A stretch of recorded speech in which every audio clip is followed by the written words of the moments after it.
नमस्कार, मैं राजेश भारद्वाज आप सभी का क्लैट प्रेप के ऑनलाइन प्लेटफॉर्म पर हार्दिक स्वागत करता हूं। Hello everyone, welcome to CLAT prep. आज है 18 ऑफ दिसंबर 2024 और जैसा कि आपको पता है कि आज हम डेली न्यूज़ एनालिसिस करते हैं, फैक्चुअल एनालिसिस करते हैं और उसके बाद डेली 20 क्वेश्चंस की प्रैक्टिस भी करते हैं। तो चलिए उसी सीक्वेंस को कंटिन्यू करते हैं। आज कौन सा दिन है? तो आज है 18 ऑफ दिसंबर यानी कि 18 दिसंबर। आज के दिन कौन सा डे बनाया जाता है? तो समझना, आज ही के दिन एक डे बनाया जाता है जिसको हम कहते हैं माइनॉरिटी राइट्स डे। यानी कि वो लोग, ऐसे लोग जो कि लिंग्विस्टिक बिहाफ पर, कल्चरल बिहाफ पर, ठीक है, या मैं कह सकता हूं कि रिलीजियस बिहाफ पर, ठीक है, तीन याद रखना, तीन चीजें। ऐसे लोग जो रिलीजियस बिहाफ पर, ठीक है, या फिर मैं कह सकता हूं लिंग्विस्टिक बिहाफ पर यानी कि भाषा के आधार पर, या फिर मैं कह सकता हूं कल्चरल बिहाफ पर यानी कि संस्कृति के बिहाफ पर। तो ऐसे लोग जो religious, linguistic and cultural grounds के ऊपर लेस देन 50% है यानी कि बहुत कम संख्या में पाए जाते हैं, उनको हम क्या कंसीडर कर लेते हैं? माइनॉरिटीज, या उनको माइनॉरिटी कह देते हैं। तो इन लोगों के, माइनॉरिटीज लोगों के राइट्स को प्रिजर्व करने के लिए, प्रोटेक्ट करने के लिए कि कहीं पर मेजॉरिटी में जो लोग हैं वो माइनॉरिटी वाले लोगों को नुकसान ना पहुंचाएं, उनको मारे ना, पीटे ना, उनको खत्म ना कर दे, उनके साथ कोई भी किसी प्रकार की कोई एक्टिविटी ना हो, तो हम उनको प्रोटेक्ट करने के लिए क्या बनाते हैं? तो याद रखना, आपको याद रखना है, बेसिकली माइनॉरिटी राइट्स डे मनाया जाता है। तो सबसे पहले इसको यूनाइटेड नेशन, आप जानते होंगे, दुनिया का सबसे बड़ा ग्रुप है जिसकी फॉर्मेशन कब हुई थी? 24 of October 1945 and it is, और इसका हेडक्वार्टर कहाँ पे है, इसका सेक्रेटरीट कहाँ पे है? तो याद रखना हेडक्वार्टर इसका कहाँ पे है? न्यूयॉर्क, ठीक है। और इसमें टोटल कितने मेंबर्स हैं? तो याद रखना इसके टोटल मेंबर्स कितने हैं? 193 + 2 ऑब्जर्वर है। एक कौन सा है? वेटिकन सिटी, जो दुनिया का सबसे छोटा देश है, और दूसरा कौन सा है? पैलेस्टाइन, जिसके अंदर पूरा इजराइल, हमास और ये पूरा मुद्दा चला आ रहा है। इस यूनाइटेड नेशन ने 1992 के अंदर इस बात को एडॉप्ट किया था, डिक्लेयर किया था कि हम यूनिवर्सली 18 ऑफ दिसंबर को क्या बनाएंगे? तो हम बनाएंगे वर्ल्ड माइनॉरिटी राइट्स डे बनाएंगे। यानी कि हम किसके राइट्स को प्रोटेक्ट करेंगे? तो माइनॉरिटीज के राइट्स को प्रोटेक्ट करेंगे।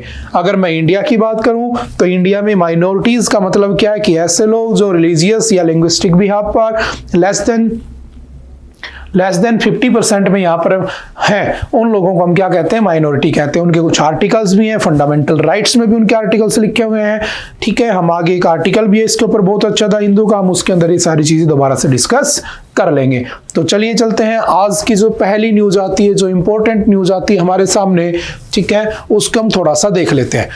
India smartphone export breach 20K crore mark in November. देखो, आप सभी ने देखा होगा, आप सभी के पास मोबाइल फोन्स है ना। एक जमाना ऐसा था कि मोबाइल फोन्स बहुत रेयर हुआ करते थे, यानी कि जो लैंडलाइन वाले फोन हुआ करते थे वही थे ना, वो भी बहुत रेयर होते थे। आज के ज़माने में टेक्नोलॉजी तुम जान सकते हो इतनी इजी, इतनी अवेलेबल भी हो गई, अफोर्डेबल भी हो गई, तो हर किसी के पास मोबाइल मिल जाता है। अब बाद की बातें हैं कि एप्पल हर किसी के पास नहीं मिलेगा, तो आईफोन भी नहीं मिलेगा, या साथ में अब जितने भी OnePlus है, लेकिन है तो सही ना। तो किसी ना किसी कंपनी का स्मार्टफोन तो है। तो अल्टीमेटली स्मार्टफोन की इंडस्ट्री आप देख रहे हो बढ़ती जा रही है। कोई भी स्मार्टफोन आजकल ऐसा नहीं बनता है जो 2 साल से ज़्यादा चल जाए। अगर तुम 10, 15, 20 हज़ार की रेंज में लेते हो, 2 साल में खत्म हो ही जाता है। तो अल्टीमेटली ये जो इंडस्ट्री बहुत ज़्यादा बढ़ रही है, तो इस इंडस्ट्री में हमेशा से वर्चस्व किसका रहा है? तो याद रखना चाइना, क्योंकि चाइना के पास सबसे ज़्यादा क्या है? मैंने आपको बताया था, सेमीकंडक्टर जो है, बेसिकली सेमीकंडक्टर वगैरह जो है, सिलिकॉन वगैरह, वो सारे वहीं पर मैक्सिमम, ठीक है। ताइवान और ये सब उनके ऊपर क्या है? उनका पूरा का पूरा उनको लेकर बैठे, उनके पास अवेलेबल है। तो चाइना डोमिनेट करता है किसके अंदर? आपकी मोबाइल इंडस्ट्री के अंदर, मोबाइल मैन्युफैक्चरिंग इंडस्ट्री के अंदर। तो हमेशा से चाइना तो फर्स्ट रहा ही है, लेकिन मैं इस बार बात कर रहा हूं किसकी? भारत की। इंडिया ने पिछले साल के नवंबर 2023 को अगर मैं कंपेयर कर दूं, ठीक है, किससे? इस साल के नवंबर 2024 को, तो इस एक साल में इंडिया ने, याद रखना, 92% की क्या लगाई है? छलांग लगाई है ऊपर। और इस बार हमारा जो मोबाइल जो था इंडस्ट्री, उसका जो एक्सपोर्ट है वो कितना पहुंच चुका है, 20,000 करोड़ रुपए पहुंच चुका है, जो कि हमें लेकर आ जाता है दुनिया में तीसरे नंबर पर। और ऐसा इसलिए पॉसिबल हुआ क्योंकि एप्पल के जो प्लांट्स यहां पर लग चुके हैं, फैक्ट्रीज, ठीक है, साथ के साथ सैमसंग, इन दोनों ने सबसे बड़ा रोल प्ले किया है इसके अंदर। तो एक जमाना था, एक साल पहले हम हुआ करते थे लगभग 80s 90s रैंक के अंदर, सीधा हम तीसरे नंबर पर आ गए। तो सिंपल सा याद रखना, क्वेश्चन वन लाइनर है कि इस साल हमारी मोबाइल मैन्युफैक्चरिंग में, ठीक है, या एक्सपोर्ट करने में रैंक कौन सी है, तो याद रखना थर्ड नंबर पर आ चुके हैं। ठीक है, सिंपल सा वन लाइनर का क्वेश्चन है, लेकिन दो चार बातें याद रखना। ठीक है, उसके बाद चलते हैं next. Mamata launches housing scheme for rural poor in Bengal. देखो दो चीजें होती हैं, एक होता है रूरल इलाका, ठीक है, ध्यान से समझना, एक होता है अर्बन इलाका। ठीक है, अर्बन यानी कि जहां अर्बनाइजेशन हो रखा हो, यानी कि जहां पर फैक्ट्रीज, ठीक है, कंपनीज, यानी कि शहर जिसे कहते हैं सिटी। और रूरल इलाका किसे कह दिया, जहां पर कुछ भी अवेलेबल नहीं है, यानी कि ग्रामीण इलाका, जो विलेज वाला इलाका होता है। ठीक है, तो यहां पर लोगों की इनकम के सोर्स बहुत कम होते हैं। ये लोग इनकम पे डिपेंड करते हैं मैक्सिमम एग्रीकल्चर के ऊपर या फिर एनिमल हस्बेंड्री के ऊपर डिपेंड रहते हैं। तो यहाँ के लोगों के लिए हाउस होल्ड अफोर्ड करना थोड़ा सा डिफिकल्ट हो जाता है। आज भी तुम गांव में जाओगे तो लोग छप्पर के बने हुए घरों में रहते हुए तुम्हें मिल जाएंगे मैक्सिमम, लेकिन शहरों के अंदर तुम्हें छप्पर देखने को नहीं मिलेंगे। चाहे उसके पास मकान जरूर होगा, लेकिन वो छप्पर का नहीं बना होगा, मतलब प्रॉपर पक्का मकान होगा। तो ऐसे बहुत सारे स्टेट जो ऐसी स्कीम लेकर आते हैं। ठीक है, जैसे लास्ट टाइम हमने पढ़ा था छत्तीसगढ़ के अंदर आया था, उसके अंदर हमने कहा था कि पक्का हाउस दिया जाएगा। ऐसे बहुत सी स्कीम आती है। तो ये याद रखना, सिंपल वन लाइनर क्वेश्चन है। ममता बनर्जी कहाँ की, वेस्ट बंगाल। उन्होंने क्या किया, अभी एक स्कीम लॉन्च की जिसका नाम क्या है, बंगलार बारी, जिसमें क्या दिया जाएगा, to provide house to rural people. कितने रुपए दिए जाएंगे, 1.20 लाख रुपए दिए जाएंगे, 2 इंस्टॉलमेंट में दिए जाएंगे। लगभग इसमें 18 लाख घरों को कवर करने का टारगेट सेट किया गया है। तो सिंपल सा याद रखना, वन लाइनर। अब बात वेस्ट बंगाल की आ चुकी है, तो वेस्ट बंगाल के बारे में सारी चीजें याद रखना, किस किस से बाउंड्री लगाता है, बांग्लादेश से लगाता है और किस से लगाता है। तो ये सारे के सारे पॉइंट याद रखना।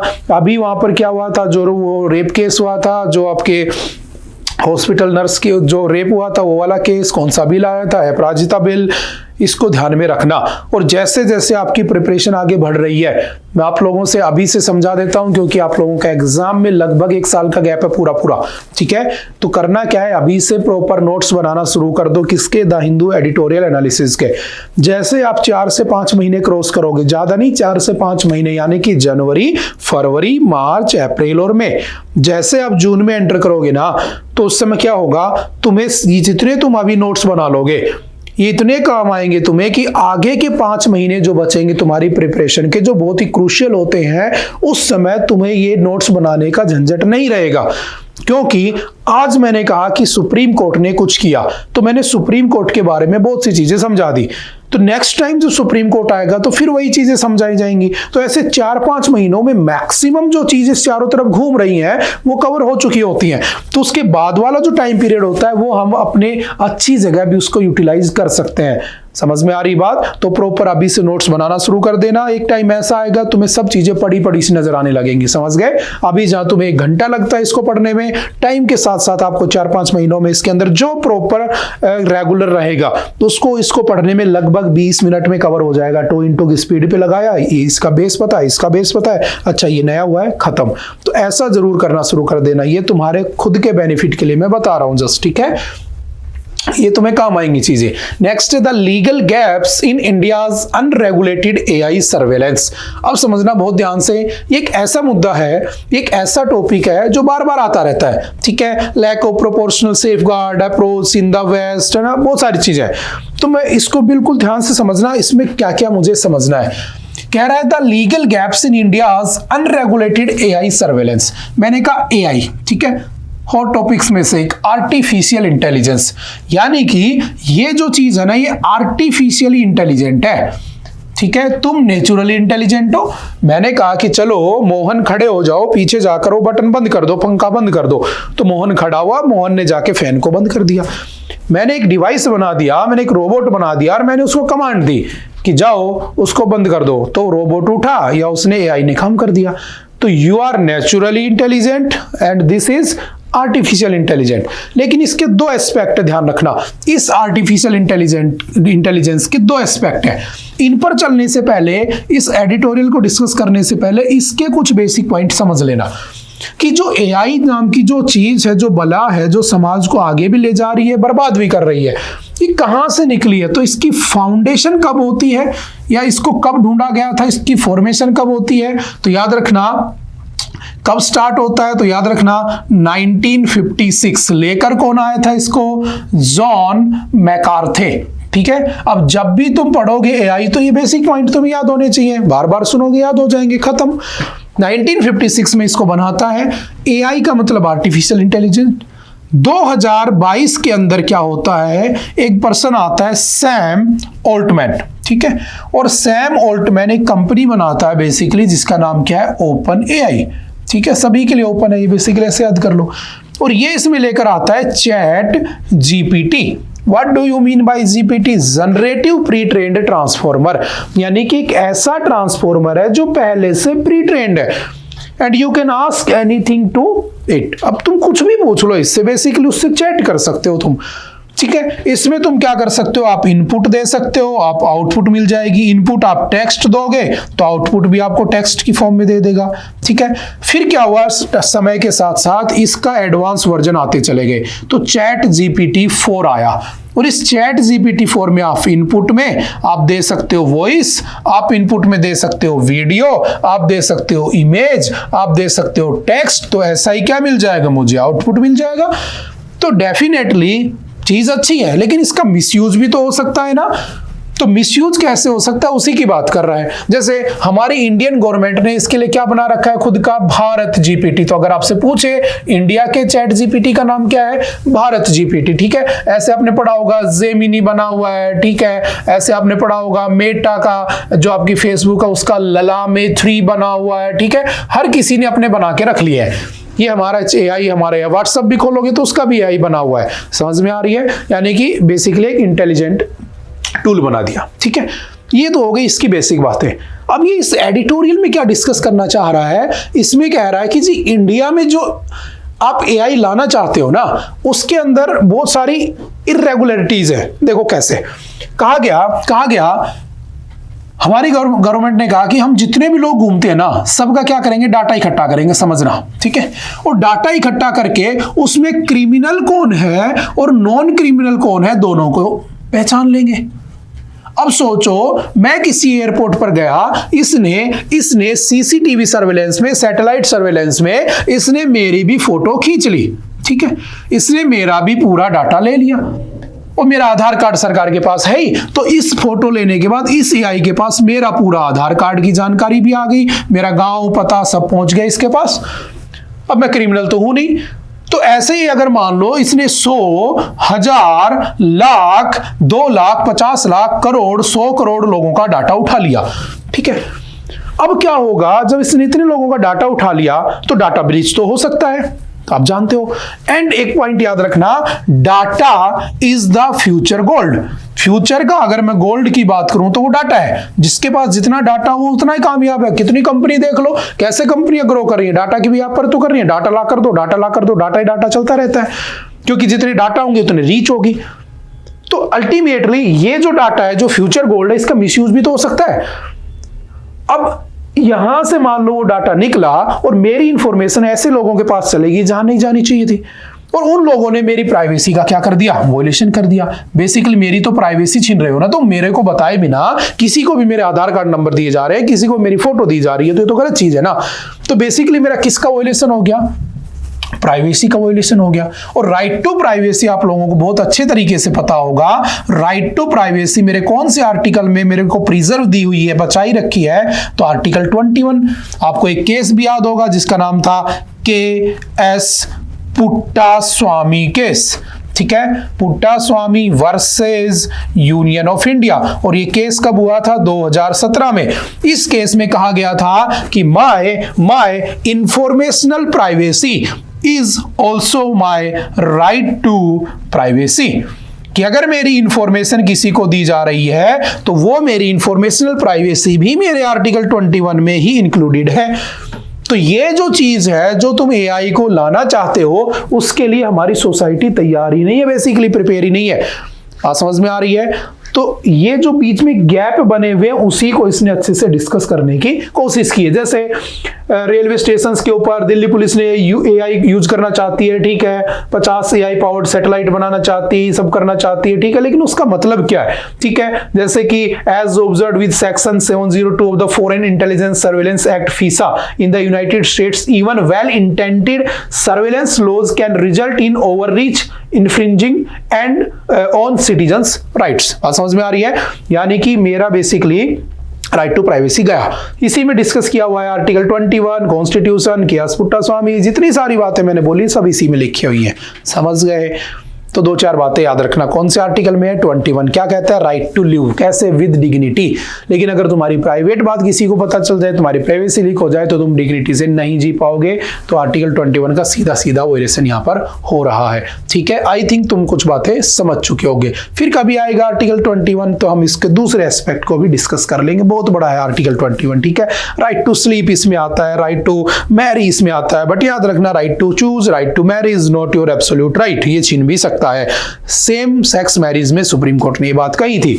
ठीक है, राइट टू ट्रैवल अब्रोड, मुझे विदेश जाना है, it is my fundamental right. समझ में आ रही है? मुझे एक हेल्दी एनवायरनमेंट में जीना चाहिए, ये भी मेरा फंडामेंटल राइट है। तो बहुत सारे एस्पेक्ट इसके। Right to suicide, right to death मुझे अवेलेबल नहीं है। ठीक है, चलते हैं next. Stuck in the classroom students teachers NEP 2020। आपने देखा होगा कि न्यू एजुकेशन पॉलिसी आ गई है 2020। ठीक है, पहली बात तो देखो, दो बातें समझना।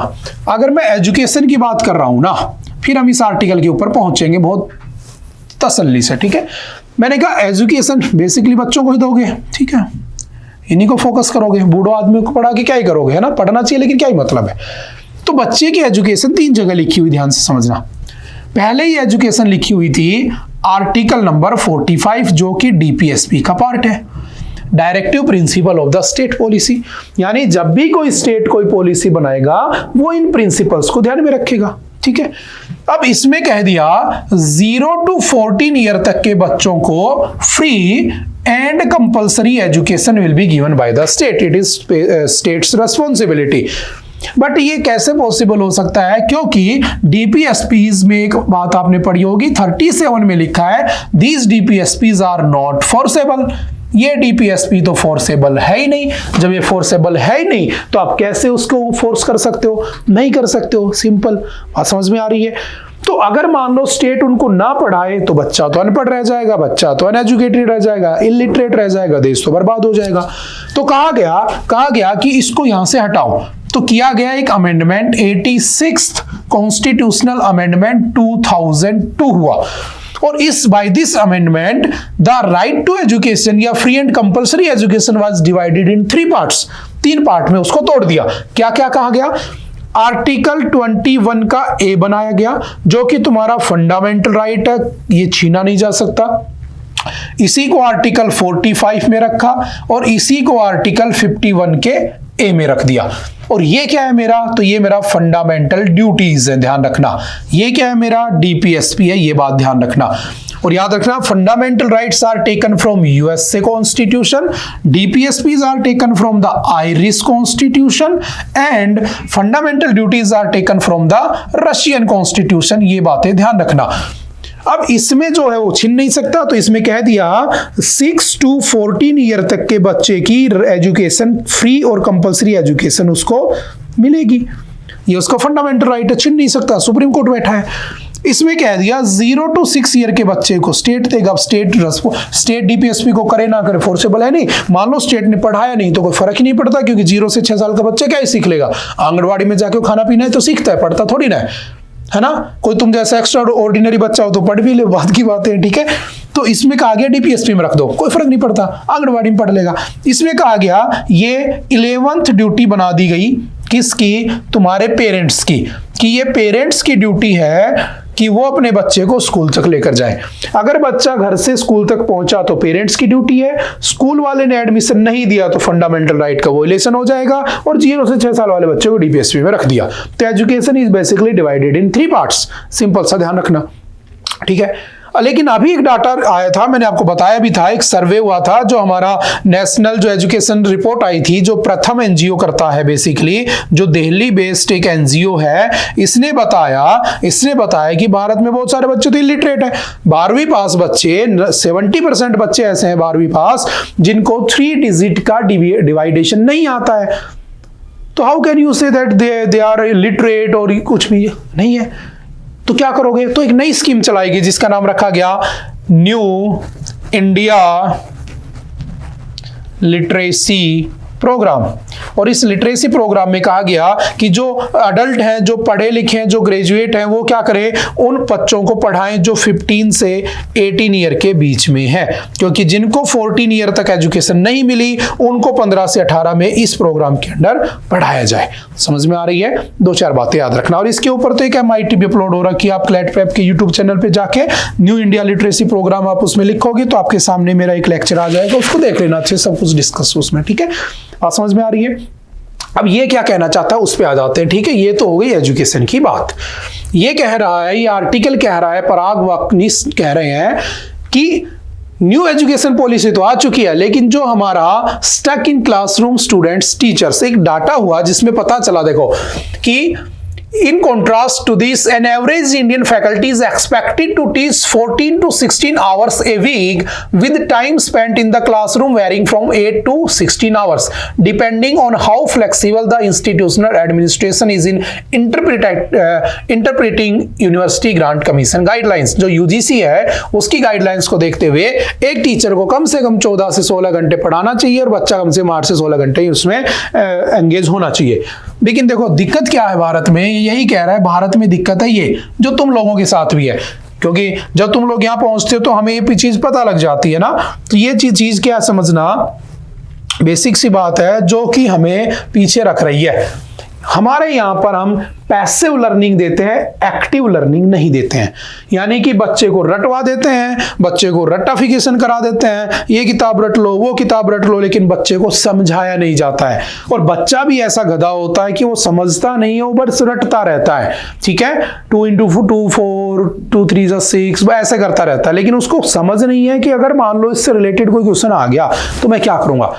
तो बस इतना ही कहना चाहता है कि इंडिया में पैसिव लर्निंग पे ज्यादा फोकस दिया जाता है, एक्टिव लर्निंग पे फोकस नहीं दिया जाता है।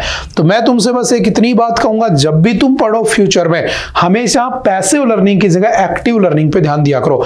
अगर तुम्हारे सामने कोई चीज लिखी हुई है, मान लो AI, तो तुम्हें इसकी नॉलेज होनी चाहिए। तुम्हें यह नहीं होना चाहिए कि AI का मतलब आई हो गया, समझ गए ना?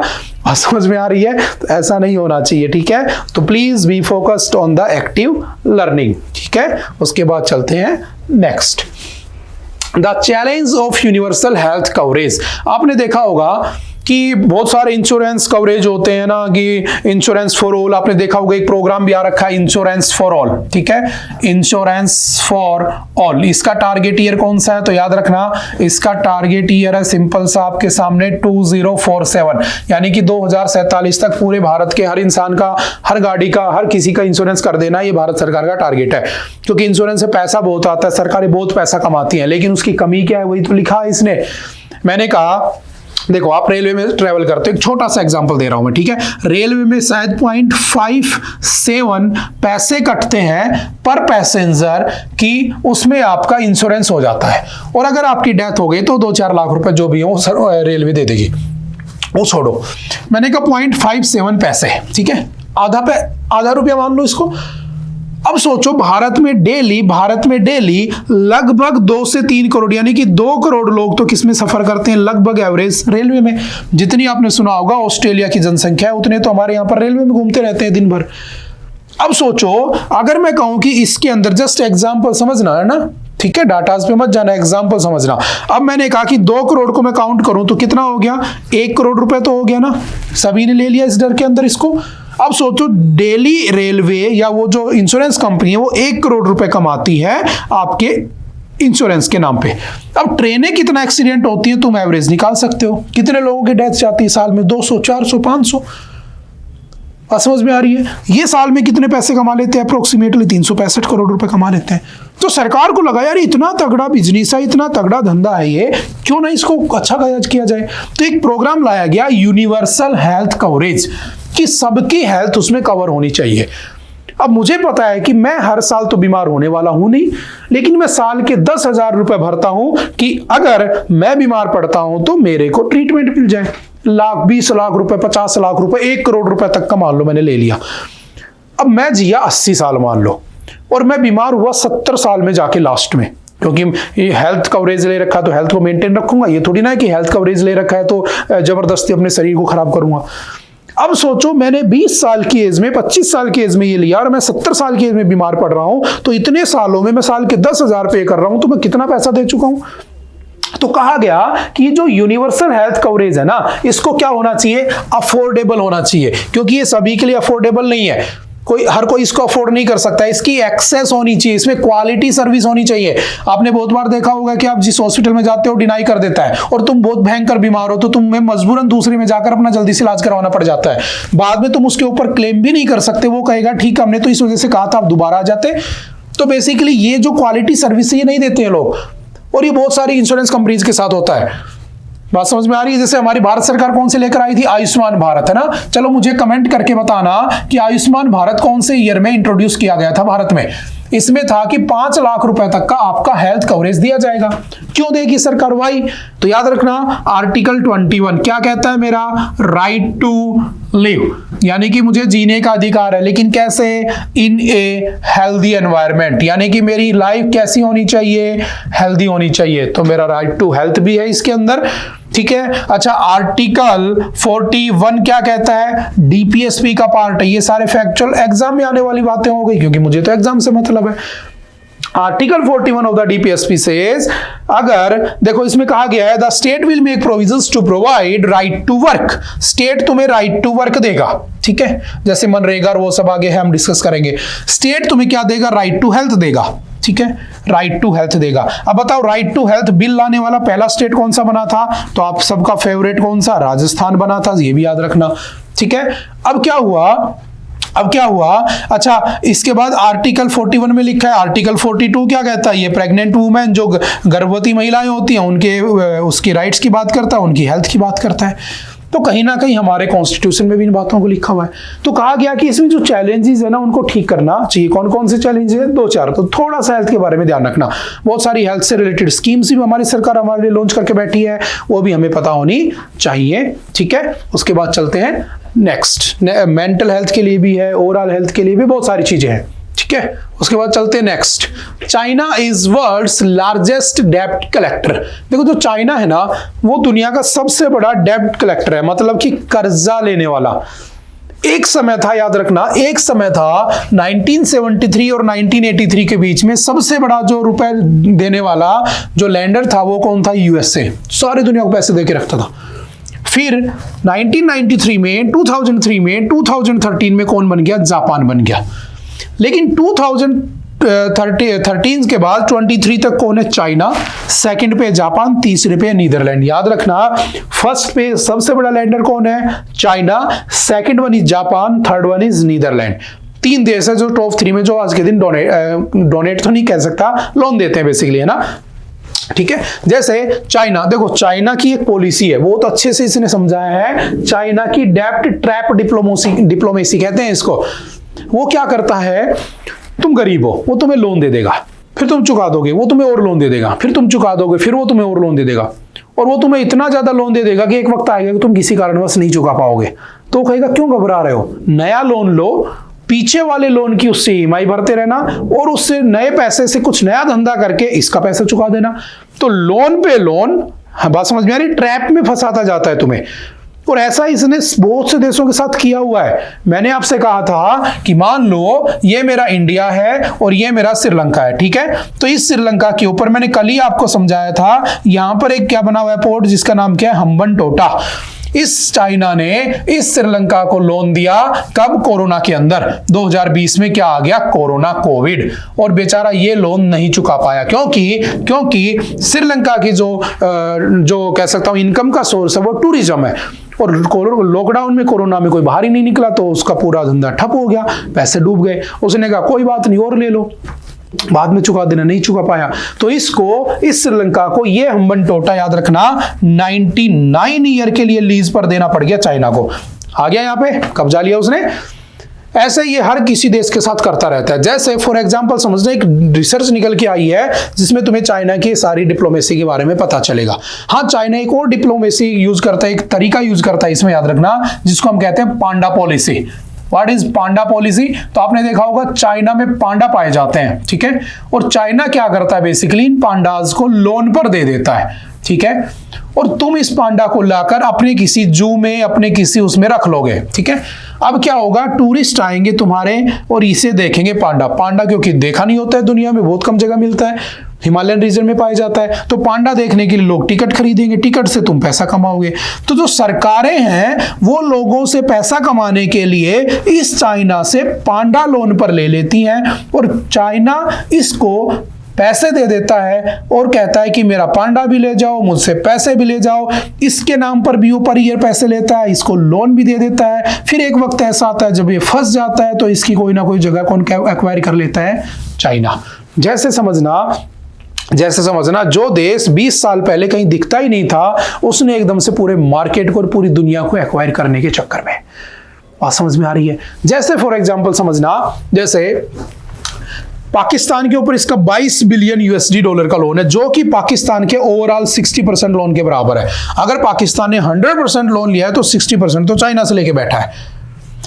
अंगोला जो है आपका मिडल ईस्ट कंट्रीज में, वो ऐसा देश है जिसमें second largest producer of the coal या पेट्रोलियम, तो पेट्रोलियम का सेकंड लार्जेस्ट प्रोड्यूसर है अंगोला के ऊपर 70 बिलियन डॉलर का लोन है, लगभग 50% के आसपास जो इसके ऊपर टोटल कर्जा ले रखा है उसने। तीसरा जैसे श्रीलंका पे 8 बिलियन यूएस डॉलर था, जिसके बदले में उसने अमन टोटा ले लिया। बात समझ में आ रही है? तो मुझे चाइना के बारे में थोड़ी सी बातें पता होनी चाहिए। भारत कौन से नंबर पे? चाइना पहले नंबर पे आ चुका है, दूसरे पे जापान, तीसरे पे कौन है? तो आपका नीदरलैंड आ चुका है, ठीक है। तो 2-4 बातें सिंपल सी याद रखना। इंडिया चाइना के बीच की बाउंड्री को हम क्या कहते हैं? मैकमोहन लाइन कहते हैं। एक और कौन सी है? तो उसे लाइन ऑफ एक्चुअल कंट्रोल कहते हैं। इंडिया क्लेम करता है मैकमोहन लाइन को, और जो चाइना है वो क्लेम करता है लाइन ऑफ एक्चुअल कंट्रोल। हमारी उसके साथ एक बार लड़ाई भी हो चुकी है 1962 में, जब हमने पहली बार इमरजेंसी इंट्रोड्यूस की थी भारत के अंदर, ठीक है। इंडो चाइना या इंडो सीनो वार भी कह देते हैं उसको, ठीक है। सिंपल सा याद रखना, ठीक है। 1962 पंडित जवाहरलाल नेहरू के समय की बातें हैं, ठीक है। तो वो सारी बातें याद रखना। कितनी बाउंड्री शेयर करता है? तो चाइना हमारे साथ 3488 किलोमीटर की बाउंड्री शेयर करता है। और चाइना ने एक प्रोग्राम भी स्टार्ट किया था, बेल्ट एंड रोड इनिशिएटिव, जो पूरा चाइना कनेक्ट कर रहा था, किसको? पूरे यूरोपियन कंट्रीज को कनेक्ट करने की बात कर रहा था। उसने belt and road initiative start किया था। उसने eco China, Europe China, Pakistan, क्या बोलते हैं उसको, चाइना पाकिस्तान इकोनॉमिक कॉरिडोर भी स्टार्ट किया था इसने, ठीक है। सिंपल सा याद रखना, जो हमारे एलओसी से पास होता है, ठीक है। तो वो सब बातें भी हम पढ़ लेते हैं 2015 में, ये 13 में, ठीक है। The constitution on minority rights, देखो इसको समझना। आज डे भी है, कौन सा? माइनॉरिटी राइट्स डे है। कौन से दिन मनाया जाता है? 18 दिसंबर को मनाया जाता है, ठीक है। किस बात के लिए? To promote awareness about the rights, safety and well being of the minority communities. और माइनॉरिटी कम्युनिटीज किस बिहाफ पर होती हैं? तो याद रखना, religious behalf, cultural behalf and the linguistic behalf. India में पहली बार 2013 में इसको सेलिब्रेट किया गया था। It is an opportunity to promote equality, justice and the constitutional rights of the minority groups. अब ये सब बातें समझ चुके हो। The day aims to highlight the issues faced by the minorities in India and to encourage initiatives for their protection and the development, कि उनको क्या क्या प्रॉब्लम्स यहाँ पर फेस करनी पड़ती है। इस बार की थीम क्या है? तो promoting diversity and protecting rights is the theme, ठीक है। सिंपल सा याद रखना। और अगर बात पूछे इनके लिए कौन कौन से राइट्स, कौन कौन से आर्टिकल्स में इनकी बात लिखी हुई है, तो सिंपल सा याद रखना। देखो ऑस्ट्रिया में इसको 1867 में अनाउंस किया गया था, हंगरी में 1868 में कर दिया गया था, यूएन ने इसको 1992 में डिक्लेयर किया। 2-4 बातें याद रखना। Minorities rights to preserve language and the culture, उनका लैंग्वेज और कल्चर मेंटेन होना जरूरी है, ठीक है। पोस्ट वर्ल्ड वॉर के बाद ये सब हुआ, ठीक है, सिंपल सा पढ़ लेना। बस दो बातें याद रखना, इंडिया में कौन से आर्टिकल्स में है, article 25 to 30 protect religious and linguistic minorities. 350 का ये कहता है कि instruction of mother tongue at the primary stage, जब आप प्राइमरी स्टेज पे पढ़ते हो तो आपको मदर टंग यानी कि मातृभाषा आपको आनी चाहिए, ठीक है। तो उसके बाद आर्टिकल 350 का बी क्या कहता है, special officer for linguistic minorities के लिए भी अपॉइंट किया जाएगा जो माइनॉरिटीज के राइट्स को बचाएगा। समझ में आ रही है? तो दो चार बातें ध्यान रखना, ठीक है। जैसे केशवानंद भारती केस में 1973 में article 30 is part of the basic structure of constitution ऐसा कह दिया गया था। और याद रखना केशवानंद भारती में आज तक सबसे बड़े बेंच बैठी थी, हमारी कॉन्स्टिट्यूशनल बेंच बैठी थी, जिसमें 13 जज थे, 7:6 से डिसीजन आया था, ठीक है। उसके बाद हमने देखा था 44th कॉन्स्टिट्यूशनल अमेंडमेंट हुआ था 1978 में, जिसके अंदर हमने क्या किया था, राइट टू प्रॉपर्टी को हटा दिया था फंडामेंटल राइट की लिस्ट से और उसको लीगल राइट बना दिया था, ठीक है। सेंट जेवियर कॉलेज का केस था 1974 का, minority protections ensure quality with the majority, ठीक है। जो माइनॉरिटी है उन्हीं को मेजोरिटी के बराबर क्या होना चाहिए, क्वालिटी एजुकेशन मिलनी चाहिए, ठीक है। केरला एजुकेशन बिल आया था 1957, इसमें कहा गया था the word choice in article 30 gives minorities full freedom to manage educational institutions, यानी कि जो माइनॉरिटीज हैं वो प्रॉपरली क्या कर सकते हैं, अपने एजुकेशनल इंस्टीट्यूट को भी मैनेज कर सकते हैं। Recent legal development, Aligarh Muslim University 2024 में article 30 is upheld as a facet of the quality and equality and the non discrimination. अब देखो मैं इसको बिल्कुल सिंपल लैंग्वेज में आपको समझा देता हूं कि ये पूरा मैटर है क्या। देखो, ठीक है, मैंने कहा भारत में मुस्लिम्स कितने हैं, अकॉर्डिंग टू, समझना बहुत ध्यान से, 2011 सेंसस, ठीक है, 2011 के सेंसस के अकॉर्डिंग माइनॉरिटीज में मुस्लिम्स कितने हैं, 14.2%, क्रिश्चियन क्या है 2.3%, सिख्स 1.7%, बुद्धिस्ट 0.7%, जैन 0.4% और जो पारसीज है, जो जिनको हम जोरोएस्ट्रियंस कह देते हैं, वो लेस देन 0.1% है, ठीक है। और इन लोगों के राइट को प्रोटेक्ट करने के लिए national commission for minorities was established in 1992 under the act of national commission for minorities act 1992, ठीक है। National commission for minorities was established, simple याद रखना, ठीक है, 1992 में, ठीक है। अब मैं आ जाता हूं इनके राइट्स के ऊपर बात करने के लिए। देखो, मैंने कहा मेरे कॉन्स्टिट्यूशन का आर्टिकल 14 कहता है equality before law and equal protection of laws, कि कानून के सामने सब बराबर है। आप कभी भी जेंडर के बिहाफ पर, रिलीजन के बिहाफ पर, ठीक है, कास्ट के बिहाफ पर क्या नहीं करोगे, प्लेस ऑफ बर्थ के बिहाफ पर क्या नहीं करोगे, रेसिज्म के बिहाफ पर क्या नहीं करोगे, डिस्क्रिमिनेशन नहीं करोगे। तो आर्टिकल 14 क्या कहता है, सभी को इक्वालिटी देता है, पहली बात। आर्टिकल 29 कहता है right to preserve language, script and culture. याद रखना 29 and 30 these both articles are dedicated to minorities, ये सिर्फ माइनॉरिटीज के लिए है, ठीक है। और इसमें कहा गया 29 के 1 में कि उनको अपनी लैंग्वेज, अपनी स्क्रिप्ट, अपने कल्चर को प्रिजर्व करने का राइट है, ठीक है।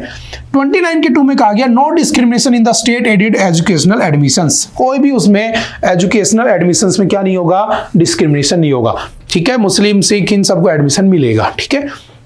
30 में कहता है right to establish and manage educational institute, वो अपना एजुकेशनल इंस्टीट्यूट बना सकते हैं। मैंने आपको एक चीज समझाई थी, आर्टिकल 28 क्या कहता है, जो रिलीजियस फ्रीडम की बात करता है कि अगर कोई मेजोरिटी वाला है, ठीक है, तो वो अपने नॉर्मल एजुकेशनल इंस्टीट्यूट में, ध्यान से समझना इस पॉइंट को, नॉर्मल एजुकेशनल इंस्टीट्यूट में कभी भी रिलीजियस एजुकेशन नहीं देगा, रिलीजियस एजुकेशन नहीं देगा। यानी कि अगर तुम यहां पर एक नॉर्मल एजुकेशनल इंस्टीट्यूट में हो तो मैं तुम्हें किसी भी तरीके से रिलीजियस एजुकेशन नहीं दे सकता कि कल मैं ओम का कुर्ता पहन के आ जाऊं और तुम्हें बस हिंदुइज्म के बारे में प्रमोट करूं, ये सब भी नहीं कर सकता मैं, क्योंकि मैं नॉर्मल एजुकेशनल इंस्टीट्यूट में धर्म को प्रमोट नहीं करूंगा, मैं रिलीजियस एजुकेशन दे ही नहीं सकता। उसके लिए तुम अलग से गुरुकुल में इनमें पहुंच जाओ, ठीक है, नॉर्मल में नहीं, क्योंकि हर तरह के हर धर्म के लोग बैठे होंगे। लेकिन याद रखना आर्टिकल 30 कहता है कि अगर कोई माइनॉरिटी है तो minority people can provide religious education in their normal educational institute, वो अपने नॉर्मल एजुकेशनल इंस्टीट्यूट में रिलीजियस एजुकेशन दे सकते हैं। और दैट्स वाई आपने पढ़ा होगा मदरसा बने होते हैं, मदरसे, ठीक है। और अभी यूपी के अंदर क्या हुआ था, वो मैंने उसके ऊपर एक MIT भी डाली हुई है, आपने पढ़ा होगा कि यूपी में एक एक्ट आया था, मदरसा एक्ट, ठीक है।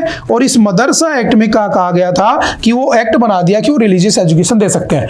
लेकिन अभी 2002 में आया था, याद रखना 2004 में, सॉरी अभी 2024 में इसको यूपी हाई कोर्ट ने, इलाहाबाद हाई कोर्ट ने अनकॉन्स्टिट्यूशनल डिक्लेयर कर दिया, हटा दिया। तो अब सुप्रीम कोर्ट ने दोबारा से इसको क्या कर दिया, वापस से लागू कर दिया। कहा गया कि ये उनका राइट है, उनको मिलना चाहिए, आप नहीं छीन सकते। लेकिन दिक्कत क्या हो रही थी, ये लोग क्या कर रहे थे, सिर्फ रिलीजियस एजुकेशन दे रहे थे, ठीक है, और ये नॉर्मल एजुकेशन नहीं दे रहे थे। मैंने कहा मैं एक जगह पढ़ाता हूं, मैं सब चीजें पढ़ाता हूं, history, geography, polity, eco, current affair, national, international, है ना, सब पढ़ाता हूं मैं तुम्हें। एक मैं दूसरी जगह जाता हूं जहां मैं सिर्फ धर्म की बातें पढ़ाता हूं। तो वो बच्चा जब बाहर सोसाइटी में निकलेगा तो वो तो धर्म धर्म धर्म धर्म ही खेलता रहेगा, दुनिया जिंदगी भर मर जाएगा इसी में। और तुम कुछ ना कुछ अलग कर लोगे, कोई साइंटिस्ट बन गया, कोई डॉक्टर बन गया, कोई इंजीनियर बन गया, कोई कुछ बन गया, कोई कुछ बन गया। तो उस बच्चे का तो राइट छीन रहा हूं ना मैं। तब सुप्रीम कोर्ट ने कहा कि उसको राइट टू रिलीजियस एजुकेशन है, बट साथ में मेन एजुकेशन भी दी जाएगी, और इसके लिए प्रॉपर उसके अंदर इन्वेस्टिगेशन होगी, इंस्पेक्शन होंगे, और पता लगाया जाएगा कि ऐसा हो रहा है कि नहीं हो रहा है। समझ गए? तो ये भी ध्यान रखना। वो लोग दे सकते हैं मदरसों में इस्लामिक एजुकेशन, क्योंकि 30 में लिखा है, उसमें 30 में लिखा है। मैं नहीं दे सकता क्योंकि 28 में मुझे बैन किया हुआ है, खत्म, ठीक है। 30 के 1 में fair compensation for acquisition of the institutions, 30 के 2 में no discrimination in to minority institutions. अभी इसने बात की थी किसकी, अलीगढ़ मुस्लिम यूनिवर्सिटी। याद रखना, अलीगढ़ मुस्लिम यूनिवर्सिटी में उसको भी साथ में कवर कर देता हूं। ये बनी कब थी, 1875। तो अल्टीमेटली हुआ क्या था इसमें, अलीगढ़ मुस्लिम यूनिवर्सिटी में जब इसको बनाया किसने था, एक मुसलमान ने बनाया था, सैयद अहमद खान ने ना। तो बनाया एक मुसलमान ने था। तो इनका कहना है कि एक माइनॉरिटी इंस्टीट्यूशन हो गया। मैंने इसके ऊपर एक MIT डाली हुई, देख लेना उसको, ठीक है। तो बेसिकली ऐसा नहीं होता है, ध्यान रखना। अगर कोई इंस्टीट्यूट, अगर कोई मुस्लिम बना दे तो इसका मतलब ये थोड़ी ना कि पूरा इंस्टीट्यूट, यूनिवर्सिटी ही तुम माइनॉरिटी डिक्लेयर कर दोगे। वहां तो हर बच्चे को पढ़ने का राइट है ना। वरना तो कल को कोई हिंदू कॉलेज होगा, उसके अंदर से महाराजा शिवाजी कॉलेज है, उसमें से मुसलमानों को निकाल दिया जाएगा। आप माइनॉरिटी इंस्टीट्यूट हो तो आप क्या कर सकते हो, आप उसके अंदर लगभग 50% तक सीटें अपने लिए रिजर्व रख सकते हो, लेकिन सारी नहीं रख सकते हो।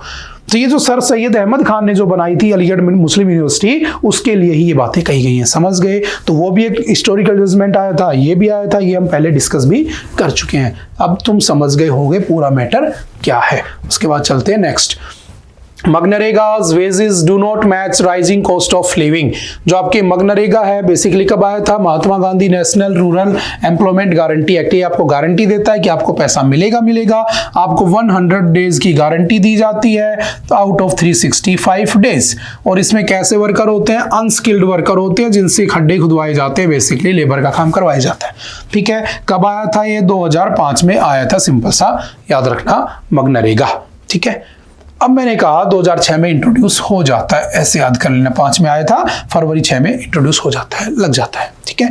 अब कहा गया कि मनरेगा में जो पैसा दिया जाता है ना, वो राइजिंग कॉस्ट ऑफ लिविंग के बराबर नहीं है।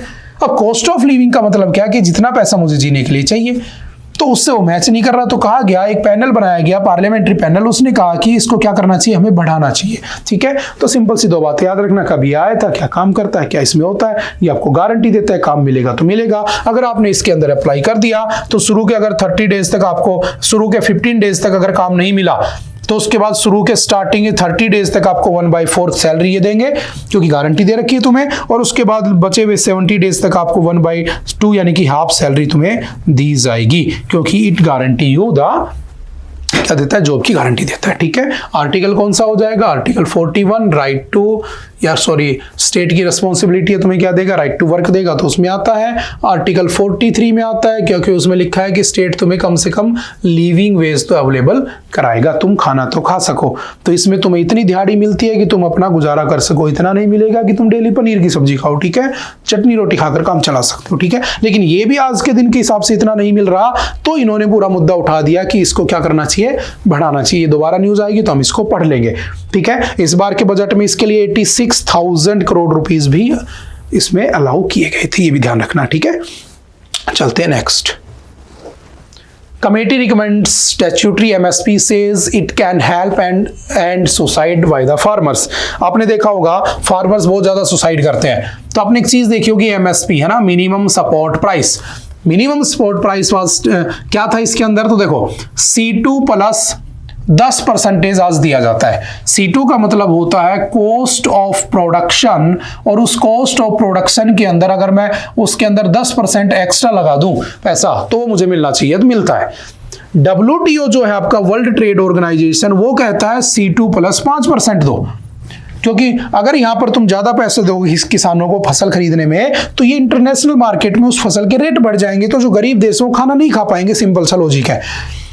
लेकिन एक पर्सन थे MS स्वामीनाथन, याद रखना MS स्वामीनाथन, और MS स्वामीनाथन भारत में क्या लेकर आए थे, तो याद रखना ग्रीन रिवॉल्यूशन लेकर आए थे। और जब ग्रीन रिवॉल्यूशन लेकर आए थे तो इनको क्या कहा जाता है, फादर ऑफ ग्रीन रिवॉल्यूशन भी कह देते हैं इंडिया में, ठीक है। तो इन्होंने कहा था, इनकी एक रिपोर्ट आती है 2004-2005 में, इन्होंने कहा कि भाई जो MSP है ना, वो MSP कितनी होनी चाहिए, C2 प्लस 50% होनी चाहिए, कम से कम 50% दो। लेकिन इतना अगर तुम दोगे तो सरकार को कॉस्ट तो पड़ेगा, लेकिन WTO इस बात से मना करता है क्योंकि इंटरनेशनल मार्केट में इसका बहुत बुरा इफेक्ट पड़ेगा। तो सरकार इनको दे नहीं रही, तो किसानों ने प्रोटेस्ट कर दिया। फार्मर प्रोटेस्ट में लगभग 700 से 800 लोग मारे जा चुके हैं और ये पूरा का पूरा मुद्दा हो रहा था। और ये इसलिए कर रहे हैं क्योंकि इन किसानों को क्या होता है, प्रॉपर पैसा नहीं मिलता फसल का, तो बेचारे पैसे की कमी के कारण सुसाइड कर लेते हैं। तो कहा गया कि देखो MSP देना टिपिकल है, ठीक है। आज के दिन अगर तुमसे पूछे टीपी जो MSP कितनी फसलों के लिए दी जाती है, 23 क्रॉप्स के लिए 22+1, और कहा गया इसमें भी जो गन्ना है उस गन्ने के लिए फेयर एंड रिम्यूनरेटिव प्राइस मिलना चाहिए। कौन सी मिनिस्ट्री के अंडर है, तो ministry of agriculture and farmer welfare में ये बातें लिखी हुई हैं। और इस बात के लिए रिकमेंडेशन कौन देता है, तो commission for agriculture cost and prices, CACP, इसके लिए रिकमेंडेशन देता है। एंड याद रखना CACP, commission for agricultural cost and prices, it is just an advisory body, और इसकी एडवाइस को कंसीडर करे या ना करे government, it is not compulsory, जरूरी नहीं है। तो इसने कहा कि अगर तुम इतनी देते हो 23 क्रॉप्स के लिए, तो अभी एक पर्सन ने, ध्यान रखना, जिनका नाम है चरणजीत सिंह चन्नी, इन्होंने कहा, अभी एक बात उठाई कि legally guaranteed minimum support price होना चाहिए। तो उसने कहा कि एक काम करो, अगर तुम MSP नहीं बढ़ा सकते तो जो तुम ये स्कीम देते हो ना, PM किसान, प्रधानमंत्री किसान सम्मान निधि योजना, जिसमें किसानों को साल के 6,000 रुपए दिए जाते हैं, 3 किस्तों में दिए जाते हैं, 2,000 रुपीज में, कहा इसको बढ़ाकर 12,000 कर दो। एटलीस्ट किसान के पास पैसा पहुंचेगा तो वो सुसाइड नहीं करेगा। तो MSP मत बढ़ाओ, इन स्कीम्स के थ्रू बढ़ा दो। तो ये एक अल्टरनेटिव दिया उन्होंने, समझ गए। तो 2-4 बातें MSP और उनके बारे में ध्यान रखना, ठीक है। आई थिंक बात समझ में आ गई होगी, ठीक है। उसके बाद चलते हैं next. CLAT candidates agreed over errors. देखो क्लैट का एग्जाम हुआ था, क्लैट PG के लिए, ठीक है। तो उसके अंदर बहुत सारे क्वेश्चंस में एरर था, क्लैट कंसोर्टियम ने नहीं सुना, ठीक है, तुम्हारे काम की न्यूज है। फिर दोबारा से यहाँ पे एक बात और लिखी हुई है, देखो एक कॉर्पोरेट लॉयर है जो कि क्लैट मेंटोर है, क्या नाम, निशांत प्रकाश जो भी है, उन्होंने कहा कि जो क्लैट अंडर ग्रेजुएट जो तुम्हारा एग्जाम हुआ था was also conducted in an equally unprofessional manner. 4 questions of the logical reasoning section were absolutely wrong which were later retracted by the consortium in the final answer की। 3 more answers in the provisional answer key were changed later upon the grievance raised by the students. I strongly believe that the consortium cannot be absolved just by withdrawing these questions as the majority of students end up wasting time trying these questions. तो इस बार के exam में बहुत से बच्चों के साथ ये हुआ था कि जो बच्चा टॉप करने वाला था वो बच्चा भी रैंकों में दिख ही नहीं रहा था, क्योंकि उस बच्चे ने जब वो क्वेश्चन सोल्व किए उससे हो नहीं रहे थे क्योंकि क्वेश्चन ही गलत थे, और अगर उसने कर भी दिया तो आंसर ही नहीं मैच कर रहे थे क्योंकि आंसर राइट आंसर था ही नहीं। तो उसकी ईगो पर लग गया और उसने ईगो सॉल्विंग के अंदर आधा घंटा वेस्ट कर दिया, और वो लास्ट के जो क्वेश्चन थे उसको अटेम्प्ट ही नहीं कर पाया। और इस बार इन्होंने जीके भी ऐसे बना दी थी कि वो पूरी रीडिंग बेस कर दी थी इन्होंने, तो तुमने उसमें भी पढ़ने में टाइम वेस्ट कर दिया। जो बच्चा पढ़ा हुआ था, पहले से पढ़ा हुआ बच्चा था, वो तो बिना रीडिंग के भी कर देता, पेपर सब पढ़ा हुआ था, लेकिन जब बच्चा पैसेज पढ़ने लगा, उसके आंसर निकालने लगा, तो उसका उसमें टाइम वेस्ट हुआ। उसके 6 क्वेश्चन गलत थे, उसमें उसने ईगो वेस्टिंग कर दी, टाइम वेस्टिंग कर दी, और वो रैंक में दिखाई नहीं। तो अल्टीमेटली ये गलती कंसोर्शियम की थी, लेकिन वो उसको मानने को तैयार नहीं है, बस उसी बात को डिस्कस किया हुआ है, ठीक है। ऐसा कुछ एग्जाम में नहीं आएगा, बस क्लैट की न्यूज थी तो मैंने उठाकर इसको यहाँ पर चिपका दिया, और कोई भी मतलब नहीं है, ठीक है, तुम्हारे काम की न्यूज थी, ठीक है। देखो next, panel led by x ISRO chief advises restructuring of NTA। देखो अब नई चीज निकल के आई है, शायद ऐसा हो जाए, है ना, शायद कह रहा हूं मैं। जो NTA है, नेशनल टेस्टिंग एजेंसी, कब बनी थी NTA? नेशनल टेस्टिंग एजेंसी 2017, और इसने अभी क्या किया था, नीट के लिए जो एग्जाम करवाया था उसको अंदर वो लीक हो गया था, लीक होने के बाद बहुत सारी दिक्कतें आ गई थी। तो अभी इसने कहा है, जो एक्स इसरो चीफ है, उन्होंने कहा है कि इस एनटीए का क्या कर दो, रिस्ट्रक्चर कर दो, इसको दोबारा बनाओ। ठीक है, बस इतनी सी न्यूज है। हाँ, एक न्यूज और है जिसमें आज ही के दिन इस एनटीए ने कहा है कि अब से वो गवर्नमेंट जॉब्स के एग्जामिनेशन कंडक्ट नहीं करवाएगा नेक्स्ट ईयर से, वो सिर्फ और सिर्फ फोकस करेगा यूनिवर्सिटीज एंट्रेंस एग्जामिनेशंस के ऊपर फोकस करेगा। तो मे बी आपका एग्जाम क्लैट कंसोर्शियम किसको दे दे, एनटीए को दे दे। हालांकि ऐसा पॉसिबल नहीं है, लेकिन हाँ ऐसा भी हो सकता है। ठीक है, तो सिंपल सा ऑनलाइनर में पढ़ लेना, ज्यादा कुछ इसमें ऐसा है नहीं। ठीक है, चलते हैं नेक्स्ट। आई थिंक आज के लिए इतना ही था। आई होप कि आपको चीजें समझ में आई होंगी। फिर भी अगर कोई डाउट रहता है तो आप एनी टाइम आकर मुझसे पूछ सकते हैं, मिल सकते हैं। Okay, bye bye, thank you, have a nice day. मिलते हैं दोबारा से।